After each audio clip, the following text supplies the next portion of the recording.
वृंदावन में राधा अंतिम सांसें गिन रही थीं। उनकी आंखें कृष्ण के दर्शन की प्रतीक्षा में थीं। कृष्ण द्वारका में थे, लेकिन उन्हें राधा के अंत का आभास हो गया। उन्होंने तुरंत अपनी बांसुरी उठाई। कृष्ण ने बांसुरी बजाई और राधा के होठों पर हल्की मुस्कान आ गई। उनकी आत्मा कृष्ण में विलीन हो गई। राधा की आत्मा ने शरीर त्याग दिया। वृंदावन में बंसी की धुन थम गई। कृष्ण की बांसुरी हाथ से गिर गई। उनके हृदय में अजीब सा खालीपन था। कृष्ण दौड़ते हुए वृंदावन पहुंचे, लेकिन वहां राधा केवल देह रूप में शेष थीं। कृष्ण ने कांपते हाथों से राधा का चेहरा छुआ। उनके भीतर कुछ टूट चुका था। कृष्ण बोले, राधे, अब मैं किसे पुकारूं? उनकी आवाज कांप रही थी। कृष्ण ने धीरे से राधा की बांसुरी उठाई। अब यह धुन कभी नहीं बजेगी। उन्होंने बांसुरी तोड़ी और यमुना में बहा दी। प्रेम का अंतिम अध्याय समाप्त हो गया। राधा के जाने के बाद कृष्ण एकदम मौन हो गए। उनके लिए अब दुनिया शून्य थी। उन्होंने अपना मुकुट उतार दिया। अब वे राजा नहीं, बस एक विरही प्रेमी थे। कृष्ण वन की ओर चल दिए। उनके चरण अब राजपट पर नहीं, कांटों पर पड़ रहे थे। उन्होंने एक पीपल वृक्ष के नीचे समाधि लगा ली। अब वे स्वयं को राधा के पास महसूस करने लगे। एक बहेलिये ने अनजाने में उन्हें तीर मार दिया। कृष्ण हल्की मुस्कान के साथ गिरे। उनकी आंखें बंद हो रही थीं। उन्हें सामने राधा खड़ी दिखाई दी। कृष्ण की आत्मा राधा में समा गई। प्रेम का यह चक्र पूर्ण हो गया। कृष्ण का नश्वर शरीर वृंदावन नहीं लौटा। द्वारका का महासागर उनका अंतिम साक्षी बना। महासागर की लहरों ने धीरे धीरे कृष्ण को अपने भीतर समा लिया। राधा कहीं से यह देख रही थी। राधा की आत्मा अब गोलोक में थी, लेकिन उनकी वेदना अभी भी शेष थी। कृष्ण के बिना गोलोक भी सूना लगने लगा। क्या प्रेम की परीक्षा अभी समाप्त हुई थी? राधा ने कृष्ण को अंतिम बार पुकारा, श्याम, लेकिन कोई उत्तर नहीं आया। गोलोक में एक आकाशीय आवाज गूंज उठी, अब यह प्रेम बंधन से मुक्त है। राधा मुस्कुराई। उनकी आंखों से अंतिम आंसू गिरा। प्रेम अब अनंत हो चुका था। गोलोक में प्रेम अमर था, लेकिन राधा के मन में एक अधूरी कसक रह गई। राधा बोली, श्याम, क्या यह प्रेम यहीं समाप्त हो जाएगा? गोलोक की हवाएं शांत थीं। अचानक कृष्ण की आत्मा प्रकट हुई। वे बोले, राधे, प्रेम कभी समाप्त नहीं होता। राधा ने कहा, अगर प्रेम अमर है तो क्या हम फिर मिलेंगे? कृष्ण मुस्कुराए।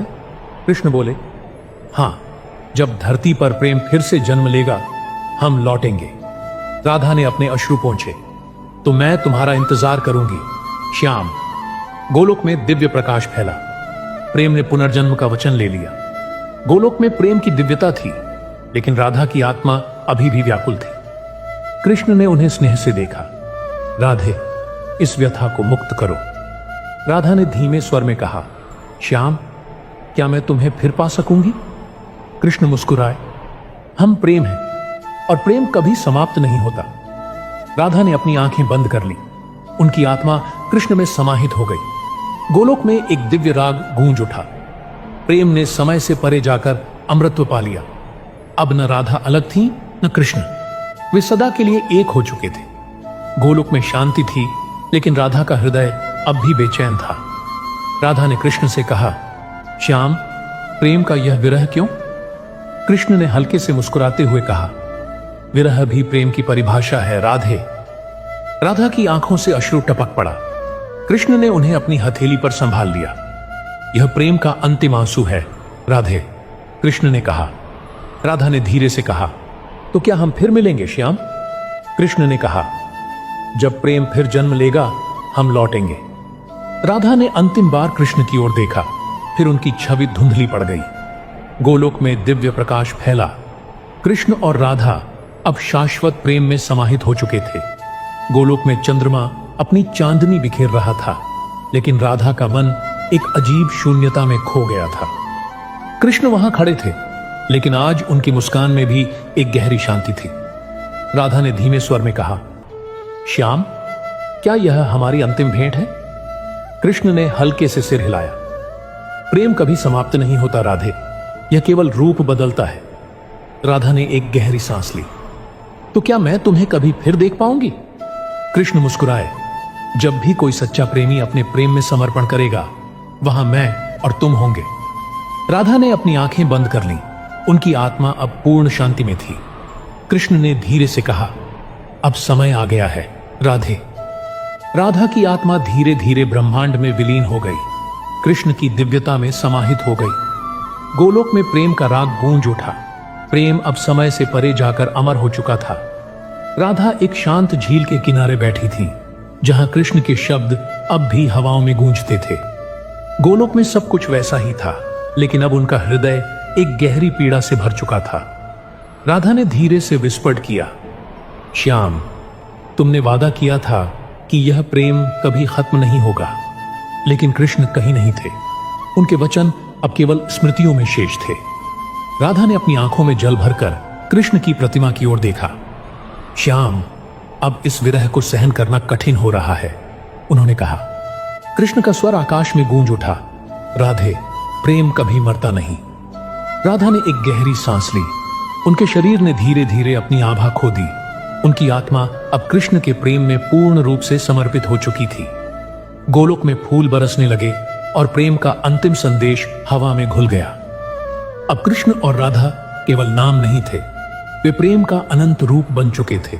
वृंदावन की वो गलियां जहां कभी कृष्ण की बांसुरी गूंजती थी, अब शांत थीं। राधा अब बूढ़ी हो चुकी थीं। उनकी आंखों में बीते समय की परछाइयां झलक रही थीं। उन्होंने कांपते हाथों से अपनी बांसुरी उठाई और धीरे धीरे होठों से लगा ली, परंतु कोई ध्वनि नहीं निकली, मानो बांसुरी भी कृष्ण के बिना अधूरी थी। श्याम, क्या तुम मुझे भूल गए? उनकी आवाज टूटी हुई थी। तभी मंद हवा चली और कान्हा की सुरीली बांसुरी की धुन गूंज उठी। राधा के चेहरे पर एक मुस्कान आई। उनकी आत्मा अब इस धरा से विदा लेने को तैयार थी। उनकी सांसें धीमी पड़ने लगी, लेकिन मन में बस एक ही नाम था, श्याम। अचानक कृष्ण स्वयं प्रकट हुए, जैसे प्रेम ने मृत्यु को हरा दिया हो। राधे, क्या अब भी मुझसे दूर जाओगी? कृष्ण ने पूछा। आंसू उनकी आंखों में थे। राधा मुस्कुराई। अब कहां जा सकती हूं कान्हा, मैं तो पहले ही तुम्हारी हो चुकी थी। एक आभामय प्रकाश में राधा की आत्मा कृष्ण में समाहित हो गई। गोकुल, वृंदावन और समस्त ब्रह्मांड प्रेम के इस मिलन के साक्षी बन गए। अब न राधा थी न कृष्ण, बस शाश्वत प्रेम रह गया था जो अनंत था। यमुना के तट पर एक बूढ़ी स्त्री बैठी थी, जिसकी आंखों में केवल एक ही प्रतिबिंब था, कृष्ण। राधा अब थक चुकी थी, लेकिन उनका मन अभी भी कृष्ण के वचन का इंतजार कर रहा था। श्याम, क्या तुम मुझे लेने नहीं आओगे? उनका स्वर कांप उठा। हवा में हल्की बांसुरी की धुन गूंजने लगी, मानो कृष्ण ने उत्तर दे दिया हो। राधा की आंखों में एक चमक आई, लेकिन शरीर अब जवाब देना बंद कर चुका था।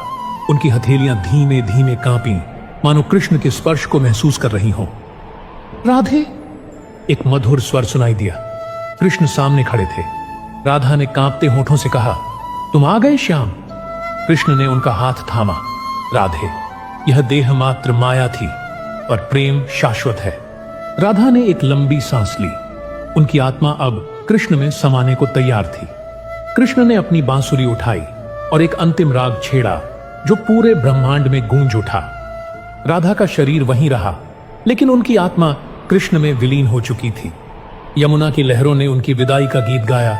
वृंदावन में प्रेम अमर हो गया। वृंदावन की हवाओं में आज अजीब सी खामोशी थी, मानो किसी को खोने का आभास हो रहा हो। राधा अपने अंतिम क्षणों में थी। उनका कमजोर शरीर अब बस कृष्ण के इंतजार में था। श्याम, तुम आओगे ना? उनकी आवाज कमजोर हो चुकी थी, लेकिन प्रेम अटूट था। तभी एक मंद बांसुरी की धुन हवा में घुल गई। कान्हा की उपस्थिति का एहसास हुआ। राधा की सांसें धीमी हो रही थीं, लेकिन दिल में बस एक ही नाम था, कृष्ण। आंसुओं में डूबे वृंदावन ने देखा, कृष्ण स्वयं प्रकट हो गए थे। राधा ने मुस्कुराकर कहा, श्याम, तुम मुझे लेने आ ही गए। कृष्ण ने उनका हाथ थामा और कहा, राधे, अब और इंतजार नहीं, चलो साथ चलते हैं। राधा की आंखें धीरे धीरे बंद हो गईं। उनकी आत्मा कृष्ण में विलीन हो गई। यमुना की लहरों ने उनके मिलन का गीत गाया। वृंदावन प्रेम के इस अमर क्षण का साक्षी बना। वृंदावन की धरती पर आज भीगी हुई चांदनी बिखरी थी।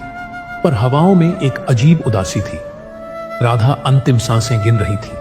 उनकी आंखें अब भी कृष्ण के आगमन की राह देख रही थी। श्याम, उनकी कांपती आवाज यमुना की लहरों में खो गई। अचानक एक मधुर बांसुरी की धुन हवा में गूंज उठी। कृष्ण आ चुके थे। राधा की आंखों में एक आखिरी चमक आई। तुम आए श्याम? कृष्ण ने उनकी हथेली को अपने दोनों हाथों में लिया। राधे, यह देह छोड़ने का समय है, पर प्रेम अमर रहेगा। राधा की सांसें धीमी पड़ गईं। उनकी आत्मा कृष्ण में विलीन होने को तैयार थी। कृष्ण की आंखों से पहली बार आंसू छलक पड़े। राधे, बिना तुम्हारे यह प्रेम अधूरा है। यमुना की लहरें शांत हो गईं। वृंदावन ने अपनी सबसे प्यारी बेटी को खो दिया था। कृष्ण ने अपनी बांसुरी तोड़ दी। अब यह संसार बिना राधा के कोई राग नहीं गा सकता था। राधा अब कृष्ण के प्रेम में समा चुकी थी और वृंदावन ने एक अमर प्रेम कहानी को अपने आंचल में समेट लिया। वृंदावन की धरती पर आज अजीब सी खामोशी थी, जैसे प्रेम स्वयं मौन हो गया हो। राधा चली गई थी, पर कृष्ण अब भी वहीं खड़े थे, खाली, मौन और असीम पीड़ा से भरे हुए। उन्होंने धीरे से राधा के माथे को चूमा और कहा, राधे, तुम्हारे बिना मैं अधूरा हूं। कृष्ण ने अपनी बांसुरी तोड़ दी और उसे यमुना में प्रवाहित कर दिया। गोपियां रोने लगीं, वृंदावन की हवाएं विलाप करने लगीं।